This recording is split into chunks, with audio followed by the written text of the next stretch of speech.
Assalamualaikum warahmatullahi taala wabarakatuh. Waalaikumsalam warahmatullahi wabarakatuh. Berjumpa kembali dengan channel Apoy Madura. Saat ini kembali saya bersama dengan salah seorang budayawan dari Kota Keris Sumeneb. Beliau adalah Bapak Agus Sugiarto. Selain budayawan, beliau adalah Kepala SDN Panaungan 3, Kecamatan Pasongsongan, Kabupaten Sumeneb, Madura. Selain itu, beliau adalah guru penggerak satu-satunya jenjang sekolah dasar wilayah Kecamatan Pasongsongan. Oke, pemirsa channel Apoy Madura, perbincangan kali ini kita akan menelaah tentang tradisi sungkeman ala Madura. Kita langsung pada TKP gitu. TKP gitu. Baiklah, pemirsa channel Apoy Madura, kita langsung bertanya-tanya tradisi sungkeman di Madura itu Versi Madura. Versi Madura itu mencium tangan Bang ya, mencium tangan. Bagaimana Bang? Baiklah, terima kasih sebelumnya kepada channel Apoy Madura yang tetap konsisten, eksis, mengawal para generasi muda dari gempuran budaya-budaya luar. Jadi mengawal budaya adiluhung nenek moyang kita, walaupun dengan media yang terbatas seadanya gitu. Nyek kuno. Baik. Jadi yang kedua, bukan maksud kami berdua Bang ya, betul, untuk merasa lebih pintar, lebih tahu, lebih paham, bukan menggurui, bukan ya. Jadi ini adalah telah kami berdua sebagai wujud kepedulian kita Bang ya, kepedulian kita akan budaya-budaya leluhur. Jadi kita akan membedah tradisi sungkeman ya. Versi Madura. Jadi Madura. sebenarnya ada banyak versi kan? Ya, betul. Jadi seseorang sungkeman ini biasanya bisa dilakukan ketika seorang anak mau berangkat ke sekolah, ya, betul. pulang dari sekolah, atau bepergian jauh ke orang yang lebih tua, lebih tua dari dirinya, bisa kepada guru, bisa kepada kakak, paman dan sebagainya.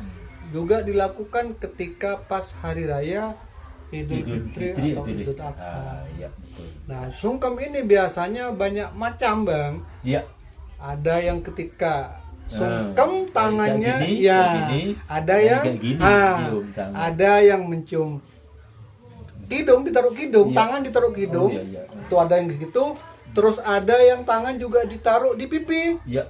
Terus ada yang tangan ditaruh di dahi, di kepala. Nah, tapi rata-rata masyarakat Madura biasanya tangan itu juga ditaruh di hidung. Nah, dicium. Bahkan ketika kita bertamu dulu Bang, bertamu disuguhi kue. Jadi sebelum mengambil kue, kita kayak gini juga. Iya, sungkem ke hidung dulu, sungkem baru ngambil kue. Mau minum, permisi, sungkem dulu, baru minum. Nyon pareng. Nyon pareng, betul nyon pareng. Ya. Nah, ini ke hidung nyon pareng. Bukan. Ya, bukan. Bukan. Kayaknya terlalu apa ya? Gimana kalau kayak gini kan wajar gitu ya? Kayak gini terbiasa sudah. Terus tangan di tangan gini sudah wajar. Nah, ini kita bedah loh, mengapa masyarakat Madura khususnya di Sumeneb ketika sungkeman, baik sungkeman menghormati kepada yang lebih sepuh atau sungkem ketika disuguhkan kue atau minuman, kok ke hidung? Ini ada apa gerangan? Ini pertanyaan besar Pak. Iya, betul itu. Perlu ditelaah. Persoalannya kita itu kadang-kadang nggak ngerti. Kadang-kadang izin ini, kadang-kadang yang lucu lagi Bang. Bukan tangannya yang kita sunggemi, tapi tangannya sendiri yang dicium. Biasanya kayak gini ya. Gini. Lucu kan? Bukan gini. Iya, gitu kan. Seharusnya kan tangannya saya ini kebalik. Lucu itu. Tapi kita telaah yang lewat hidung gitu ya. Ya, lewat mengapa warga masyarakat Madura atau Sumenep khususnya kok mencium tangan, sungkem, kok tangan diletakkan di hidung? Ada apa? Ada apa?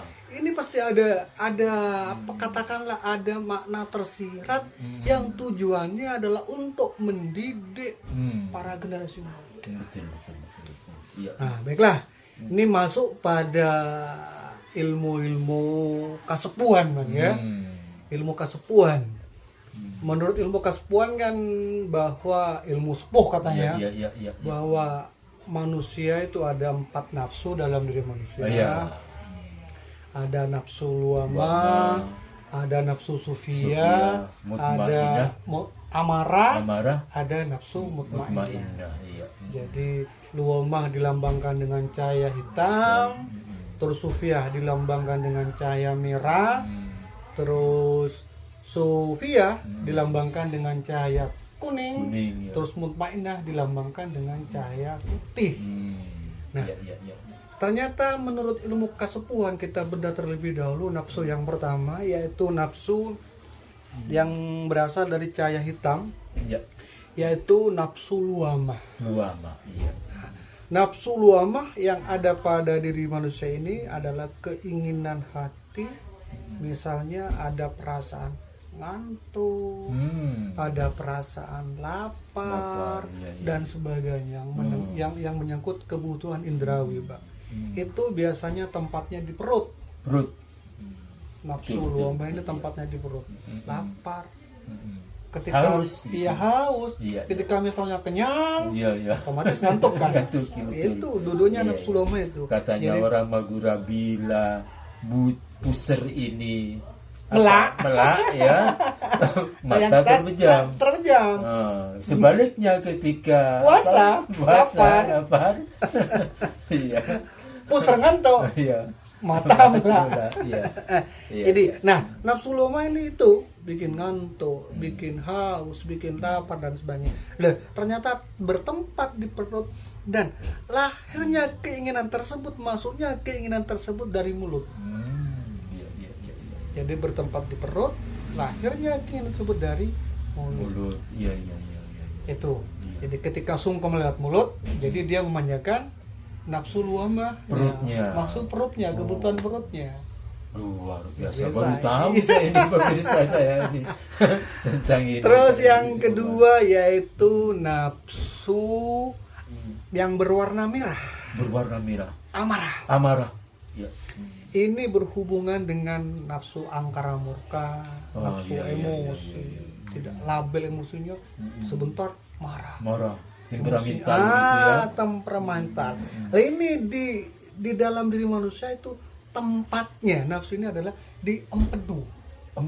Kalangmante. Iya. Betul. Tempatnya di empedu. Dan masuknya atau lahirnya nafsu ini melalui telinga. Pendengaran. Pendengar. Karena kan ketika ada orang mengejek, masuk telinga langsung merah padam emosi. Betul. Jadi masuknya nafsu ini lewat telinga. Perasaan. Iya kan? Iya, betul. Digunjing orang. Marah betul. Langsung. Naik pitam. Lewat telinga. Betul. Ya orang yang bisu tuling nggak mungkin ada nafsu amarah. Kan telinganya kan pendengarannya nggak ada gitu ya. Nah, itu nafsu yang kedua.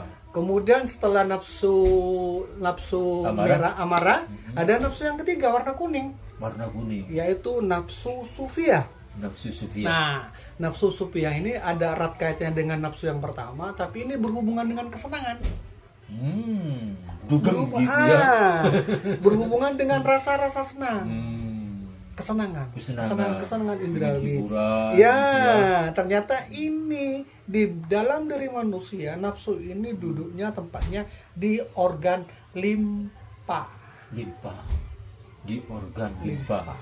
Nah, masuknya indera lewat mata.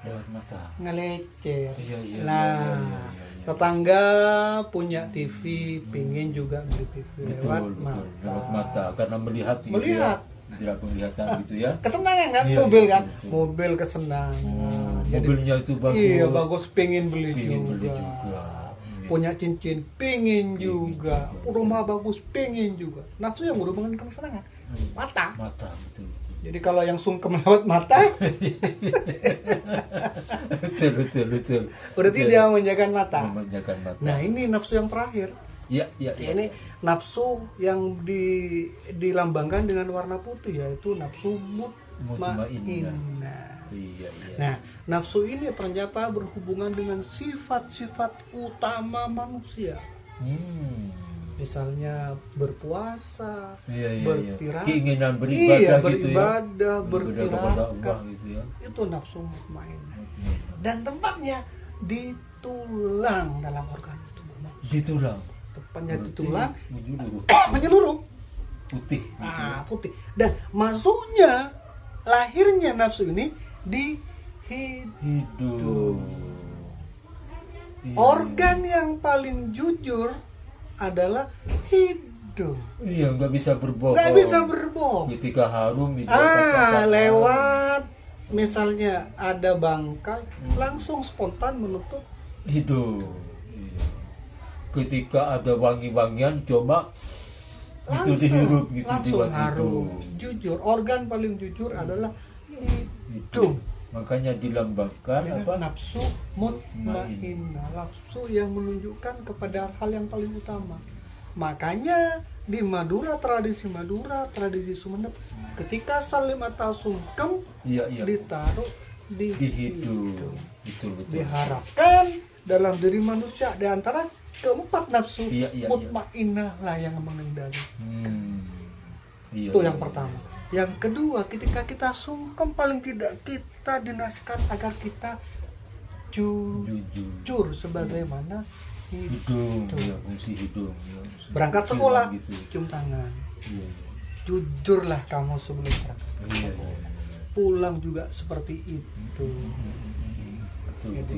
Ternyata apa? Tujuannya bahwa ternyata pesan moralnya agar kita selalu senantiasa dari kebiasaan itu kadang-kadang orang yang tidak paham ya tentang tradisi sungkeman ala Madura gitu ya, kadang-kadang diciumnya bukan dicium, diletakkan sini. Terkesan ada semacam main-main gitu ya, mau humor gitu ya. Padahal itu sebenarnya menyalahi gitu ya. Menyalahi pesan tersirat. Pesan moral gitu. Iya, pesan moral, pesan tersirat yang hendak diwariskan oleh para pendahulu kita. Betul. Makanya ketika disuguhi kopi, nyon pareng ke hidung. Iya, ke hidung. Iya kan? Iya, betul. Bukan itu saja. Dulu pada waktu zaman kerajaan, para patet sebelum bikin laporan kan ke hidung dulu. Iya, nyungkem dulu ke hidung. Menantu sama mertua jalan duduk. Sebelum dia mencium tangannya, ini dulu sungkem ke hidung dulu baru dicium. Bahkan ketika saya mau menikah dulu, katanya orang-orang tua dulu, Bang, sebelum sungkem katanya biasanya jarak seberapa meter itu dia gini dulu. Iya, jalan duduk dulu. Jalan kayak gini. Iya, duduk dulu. Setelah dekat sungkem, baru setelah itu cium tangan. Pusat di hidung. Ada apa dengan latar ini kuncinya? Jadi duduknya nafsu mutmainnah ternyata masuknya lewat hidung. Dan di organ tubuh ada di tulang. Nafsu ini membimbing manusia untuk selalu melakukan ibadah, tirakat, tapa berata. Pokoknya mendekatkan diri pada yang kuasa. Jadi dengan telah sungkeman ala Madura kayak gini, kita baru tahu bahwa makna yang tersirat dalam sungkeman itu yaitu membuat kita untuk selalu jujur, berbuat jujur ya. Betul. Jadi kalau KPK jujur itu hebat, orang Madura sudah lebih dahulu. Tapi secara sirat, iya. Jujur itu hebat KPK. Sekarang dulu Madura sudah. Iya. Tapi lewat bahasa tersirat. Jadi ketika anak kita sungkem, padahal pesan tersirat, cong, ben pejujur. Jujur ke kanjana, jujur sama teman, jujur sama guru, jujur sama semua warga sekolah. Iya, Iya kan? iya. Jujur ada yang bilang itu jujur mujur katanya gitu kan. Baiklah pemirsa channel Apoy Madura, sebenarnya kita sudah baru tahu juga ini karena saya baru tadi itu telepon sore, nggak bisa katanya kalau sore, harus agak malam katanya Karena tadi ada resepsi. resepsi pernikahan, jalannya ditutup pemirsa channel Apoy Madura. Jadi kita cari jalan alternatif barusan. Mutar. Dengan telaah kayak gini Bang, diharapkan kepada anak-anak kita biar tidak dikatakanlah sembarangan dalam sungkeman. Ini perlu Bang, Perlu, Bang. perlu Sangat diketahui. perlu. Bahkan saya sendiri baru tahu saat ini juga. Jadi saya akan mengajarkan kepada anak saya sungkeman yang benar kayak gini Iya, gitu. Termasuk saya Bukan juga. diletakkan di Iya. sini, bukan diletakkan pipi. Di gitu. sekolah juga kan kayak gitu, saya. Iya. Ketika diletakkan di kepala itu otak, Bang. Hmm. Pada dasarnya dididik untuk mendewakan otak, Hmm. menomorsatukan akal. Padahal otak itu kadang-kadang Nih, ini bohong, Bu. sering bohong. Iya Bu. Iya kan? betul. Menaruh di pipi perhiasan, Perhiasan. bedak tempat dan segala Betul. macam. Tapi Betul. ketika ditaruh di hidung, indera paling jujur adalah hidung. Iya. Jadi pemirsa channel Apoy Madura, semoga pembahasan telaah tradisi sungkeman ala Madura bisa menginspirasi kita ya ke depan, kepada anak-anak kita diajarkan gini loh sungkeman yang benar. Iya. Pesan moral sebenarnya. Demikian pemirsa channel Apoy Madura, kita cukupkan dulu perbincangan kali ini. Kita akan lanjut nanti ke perbincangan yang lebih seru lagi ya. Jelas, siap. Yang kita harapkan saat ini Bukan subscribe, bukan subscribe pemirsa channel Apoy Madura. Ya. Yang penting doanya ya. Doanya kami berdoa sehat. Hmm. Jadi sehingga tetap bisa konsisten untuk membedah, menelaah budaya, jadi peribahasa dan Karena apapun. pembahasan kita ini sebenarnya terus belajar gitu, menggali. Iya. Kalau kita tidak punya literatur ya, kadang-kadang kita suan Iya, suan ke narasumber. narasumber. Bukan kita langsung ngomong seenak perut ya. Bukan. Cuma kadang-kadang kita harus banyak tersenyum. Iya. Dan pemirsa Cari itu literasi juga sulit. sulit saat ini ya. Jadi kita bisanya cuman cari narasumber ya di toko yang sudah sepuh. Yang lebih tahu dari kita. betul. Itu mungkin yang Kita bisa suan ke lakukan. sana ya. Demikian pemirsa channel Apoy Madura, perbincangan saya tentang telaah sungkeman ala Madura gitu. Terima kasih atas perhatiannya. Mohon maaf atas segala kekurangan. Wallahul muwaffiq ila aqwamit thoriq. Wassalamualaikum warahmatullahi taala wabarakatuh. Waalaikumsalam.